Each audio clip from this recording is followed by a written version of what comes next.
ఇప్పుడు మొన్న ట్రైలర్ అప్పుడు కలిసాం సార్. సార్ మొదటిగా నేను మిమ్మల్ని అడగాలనుకుంటుంది, బతుకమ్మ జరుగుతుంది రోజు నవరాత్రిలో భాగంగా. నేను మిమ్మల్ని అడగదలుచుకుంటుంది, ఈ పండగ మాసంలోనే ఎందుకు సార్ ఆ లిరికల్ వీడియో రిలీజ్ చేయడం జరిగింది? అంటే 2 కారణాలు ఉన్నాయి. ఒకటి, సినిమాగా బయటికి ప్రజల్లోకి వచ్చేటప్పుడు ప్రజలకు ఏ టైంకి ఏది అందించాలో అది అందిస్తేనే ప్రజలు రిసీవ్ చేసుకుంటారు. ఓకే, కరెక్ట్గా బతుకమ్మ సెలబ్రేషన్ రావడం, మన సినిమాలో బతుకమ్మ పాట ఉండడం, అవి 2 సింక్ అయినాయి. కాబట్టి అది బతుకమ్మ టైంలో జనాల్లోకి పంపించేస్తే జనాన్ని దాన్ని యూజ్ చేసుకుంటారు. ఆ సిచ్యువేషన్కి తగ్గట్టుగా మనకు యూజ్ అవుద్దనే ఉద్దేశంతో కావాలని టైంకి అవకాశాన్ని యూజ్ చేసుకున్నది, ఒక మాటలో చెప్పాలంటే.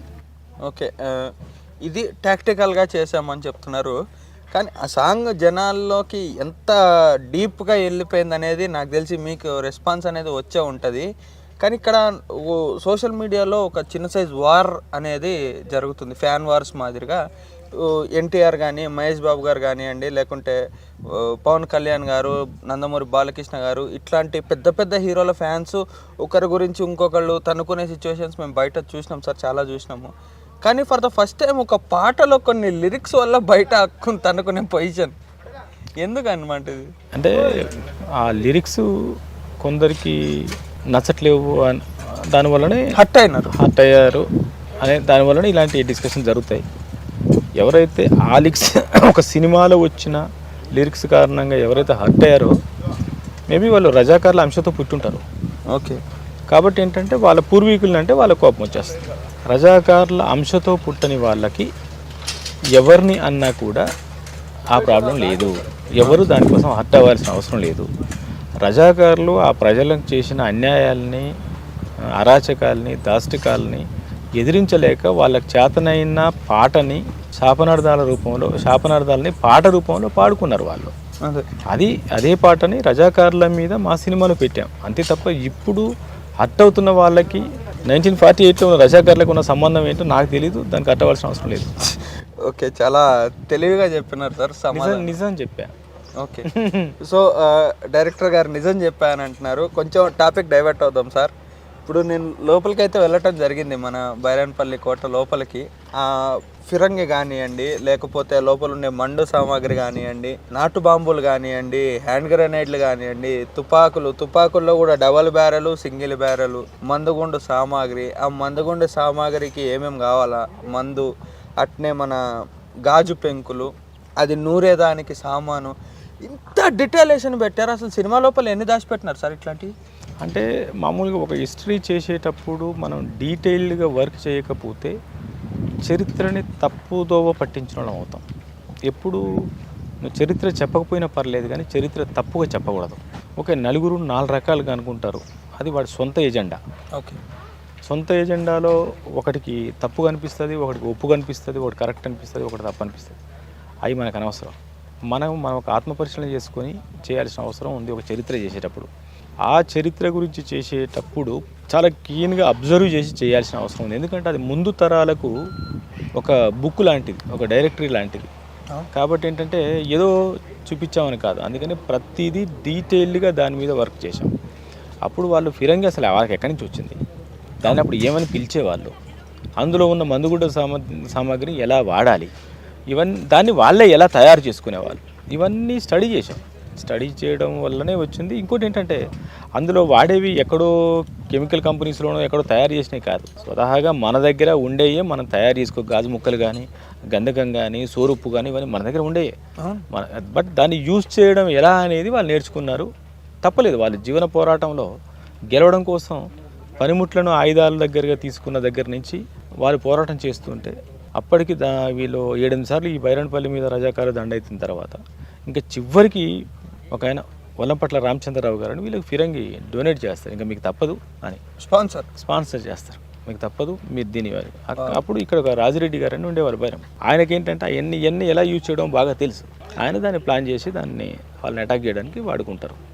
సార్ ఇంకోటి, మీరు ఇందాక మాటల్లో ఫిరంగిని అసలు తెలుగులో ఏమంటారు అని అన్నారు సార్, కొంచెం మా ఆడియన్స్ కోసం చెప్పగలరా? నిజంగా ఇవన్నీ నాకు కూడా ఎంతూసియాస్టిక్గా ఉంది. అంటే పర్టికులర్గా తెలుగులో ఆ వర్డ్ కాదా మనకు, ఎందుకంటే జడ్జాయి అంటారు దాన్ని ఫిరంగిని వాళ్ళు బైరాన్పల్లిలో అప్పుడు వాడుక భాషలో జడ్జాయి అని పిలిచేవాళ్ళు. ఓకే. ఇంకొక ప్లేస్లో ఇంకొక రకంగా ఎలా పిలుస్తారో మనకు తెలియదు.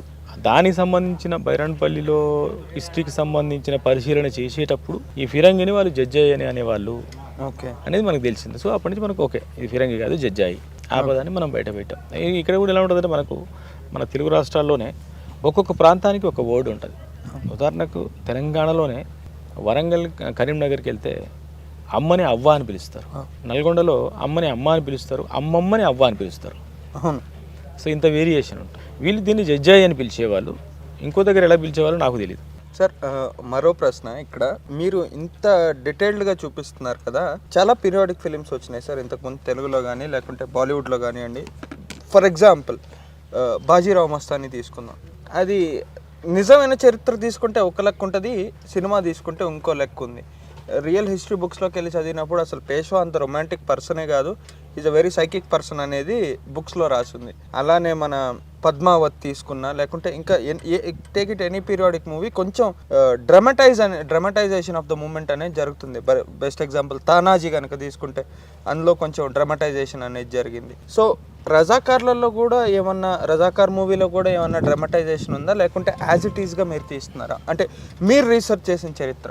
ఇప్పుడు నువ్వు చెప్పిన పేర్లన్నీ కూడా వాళ్ళు సినిమా కోసం అందులో ఉన్న కొంత ముడి పదార్థాలని తీసుకున్నారు తప్ప యథార్థ హిస్టరీని తీసుకోవాలి.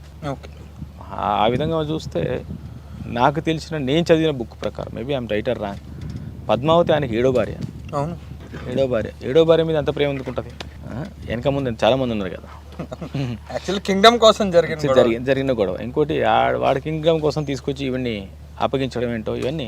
సో వీళ్ళు ఏంటంటే దీన్ని సినిమా కథా వస్తువుగా బాగుంటుంది అన్న ఉద్దేశంతో చేసిన కథలు అవి ఒరిజినల్ హిస్టరీస్ యాజ్ ఇట్ ఈస్గా పెట్టినవి కావు. బట్ ఇది అలా కాదు, హిస్టరీని హిస్టరీ లాగానే చూపించాము. ఇప్పుడు నువ్వు చెప్పినట్టు సినిమాటిక్గా ఎమోషనల్గా చేసామంటే ఇక్కడ ఉన్నదే ఎమోషన్ డ్రామా. ఓకే, ఇక్కడ ఉన్నదే ఎమోషన్. మామూలుగా నువ్వు ఎలాంటి యాక్షన్ సినిమా తీసుకున్నా, ఎలాంటి ఫీల్ గుడ్ మూవీ తీసుకున్నా, ఎలాంటి ఎమోషన్ తీసుకున్నా, ఎలాంటి సీన్ కావాలనో ఆ సీన్ ఆల్రెడీ ఈ చరిత్రలో ఉంది. ఓకే, అంతకంటే గొప్ప సీన్స్ ఉన్నాయి. కాబట్టి ఏంటంటే ఇక్కడ ఏదో క్రియేట్ చేయాల్సిన అవసరం లేదు. ఆ ఎమోషన్స్ ఉన్నాయి, ఆ కష్టాలు ఉన్నాయి, ఆ గ్రామీణ విధానం ఉంది. కాబట్టి యాజ్ ఇట్ ఈస్గా చేసాను తప్ప ఏమీ ఇచ్చేయాలి. సార్ ఇంకోటి, ఇంత మంచి లొకేషన్స్ మీకు కానివ్వండి లేకుంటే రేపు మా లాంటి ప్రేక్షకులకు కానివ్వండి చూపించినటువంటి ఆర్ట్ డైరెక్టర్ గారి గురించి కొన్ని పదాలు. ఆర్ట్ డైరెక్టర్ తిరుమల, అతను ఫైన్ ఆర్ట్స్ స్టూడెంట్. అతను మామూలు స్వతహాగా అతను కూడా కరీంనగర్ అయి ఉండడం, తర్వాత ఫైన్ ఆర్ట్స్లో తను పట్టా పొంది ఉన్నాడు కాబట్టి దీని మీద రీసెర్చ్ చేసి ఉండడం, ఆల్రెడీ గతంలో చేసిన మూవీస్ కూడా ఈ తెలంగాణ గ్రామీణ వాతావరణం మీద చేసి ఉండడం వల్ల అతన్ని మనం పెట్టుకోరు. అంటే మామూలుగా ఏంటంటే ఇలాంటి సినిమాలు చేసేటప్పుడు ఒక పెద్ద పెద్ద ఆర్ట్ డైరెక్టర్లు, పేరున్న ఆర్ట్ డైరెక్టర్లు, ఎక్కడో ఎస్టాబ్లిష్ అయిన ఆర్ట్ డైరెక్టర్లు అనుకుంటాం. మనకేం కావాలంటే ఏదో వచ్చామా సెట్ చేసామా వెళ్ళిపోయామని కాకుండా అందులో ఇన్వాల్వ్ అయిపోయి ప్రతిదీ చిన్న సెట్ ప్రాపర్టీ దగ్గర నుంచి ఇంట్లో కిచెన్లో వాడే వస్తువు దగ్గర నుంచి పెద్ద ఇప్పుడు కనిపించే బుర్జు వరకు అన్నీ ఐడియా ఉండాలి. ఐడియా లేకపోతే దాన్ని స్టడీ చేసి ఉండాలి, తను తెలుసుకోవడానికి. అంటే మనకు ఎలా ఉంటుందంటే ఇప్పుడు మీది రాయలసీమ విధానంలో ఆ గ్రామీణ స్థితిగతులు ఒక రకంగా ఉంటాయి, తెలంగాణ గ్రామీణ స్థితిగతులు ఒక రకంగా ఉంటాయి, ఆంధ్ర గ్రామీణ స్థితిగతులు ఒక రకంగా ఉంటాయి. బట్ ఎమోషన్ అందరిది ఒకటే, ఫీల్ అందరిది ఒకటే. అయితే ఏంటంటే ఒక సెట్ వేసేటప్పుడు ఇది తెలంగాణకు సంబంధించిన ఇలాంటి కల్చర్ సెట్ వేసేటప్పుడు ఒక తెలంగాణ అతన్ని తెలుసుకుంటే అతను తెలుసుకోవడం చాలా ఈజీ. ఎందుకంటే తన కుటుంబంలో తన వెనుక తన ముందు తన తాతలు అమ్మమ్మలు నానమ్మలు ఇలాంటి ఈజీ చెప్తారు. సో కాబట్టి ఇవన్నీ దృష్టిలో పెట్టుకొని ఒకటి, తన పనితనాన్ని దృష్టిలో పెట్టుకొని ఒకటి, తను సెట్ కమిట్ అయితే దానికి అంకిత భావంతో ఆడనే పడి ఉంటాడు డే అండ్ నైట్. అది కంపల్సరీ ఇలాంటి సినిమాకి అవసరం. వేసామా పోయామా అంటే కుదరదు. ఎందుకంటే ఒక ఆర్టిస్ట్ చేతిలో ఉండే చిన్న ఆర్టికల్ దగ్గర నుంచి అథెంటిక్గా ఉండాలి అంటే ఆ డైరెక్టర్ ఇన్వాల్వ్మెంట్ ఉంటేనే అవుతుంది. కాబట్టి ఆ ఇన్వాల్వ్మెంట్ తిరుమలలో ఉంది కాబట్టి ఈ సినిమాకి న్యాయం జరిగింది అనుకో. సార్